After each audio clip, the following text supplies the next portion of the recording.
சீராக்கின் ஞானம். அதிகாரம் 3. பெற்றோர்பால் கடமை.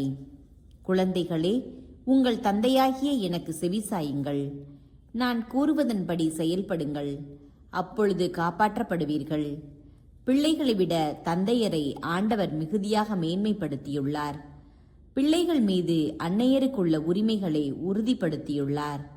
தந்தையரை மதிப்போர் பாவங்களுக்கு கழுவாய் தேடிக்கொள்கின்றனர். அன்னையரை மேன்மைப்படுத்துவோர் செல்வம் திரட்டி வைப்போருக்கு ஒப்பாவர்.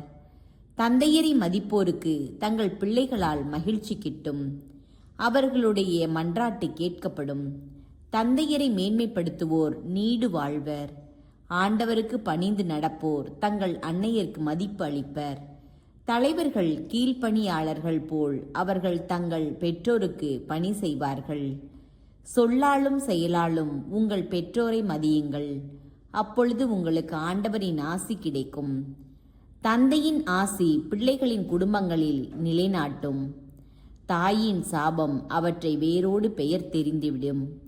உங்கள் தந்தையரை அவமதிப்பதில் பெருமை கொள்ளாதீர்கள். உங்கள் தந்தையரின் சிறுமை உங்களுக்கு பெருமையாகாது. தந்தை மதிக்க பெற்றால் அது பிள்ளைகளுக்கு பெருமை.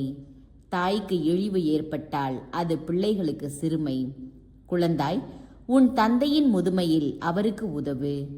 அவரது வாழ்நாள் எல்லாம் அவர் உள்ளத்தை புண்படுத்தாதே.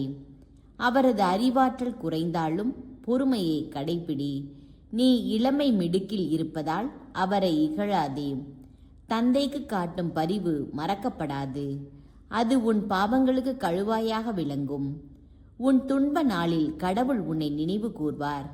பகலவனை கண்ட பனி போல் உன் பாவங்கள் மறைந்தொழியும். தந்தையரை கைவிடுவோர் கடவுளை பழிப்பவர் போல்வர். அன்னையருக்கு சினமூட்டுவோர் ஆண்டவரால் சபிக்கப்படுவர். தாழ்ச்சி.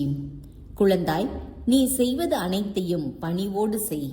அவ்வாறாயின் கடவுளுக்கு உகந்தோர் உனக்கு அன்பு காட்டுவர்.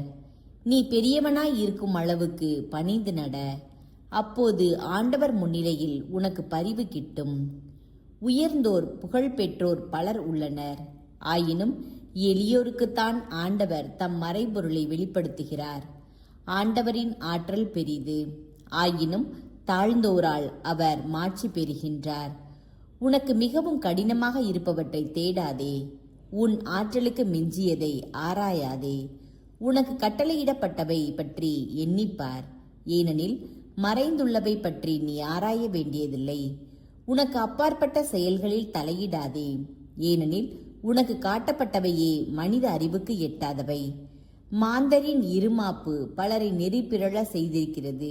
தவறான கணிப்புகள் தீர்ப்புகளை ஊறுபடுத்தியுள்ளன.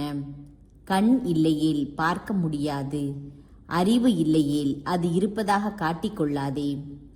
செருக்கு. பிடிவாதம் கொண்டோர் இறுதியில் தீமைக்கு உள்ளாவர். கேட்டினை விரும்புவோர் அதனால் அழிவர்.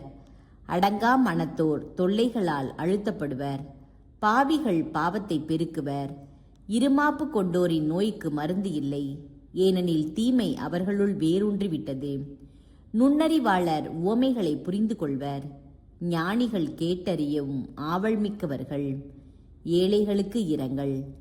எரியும் நெருப்பை தண்ணீர் அவிக்கும். தருமம் செய்தல் பாவங்களை கழுவி போக்கும். நன்மை செய்தோர்க்கே நன்மை செய்வோர் தங்களது எதிர்காலத்தை எண்ணி செயல்படுகின்றனர். தங்களது வீழ்ச்சி காலத்தில் அவர்கள் உதவி பெறுவர்.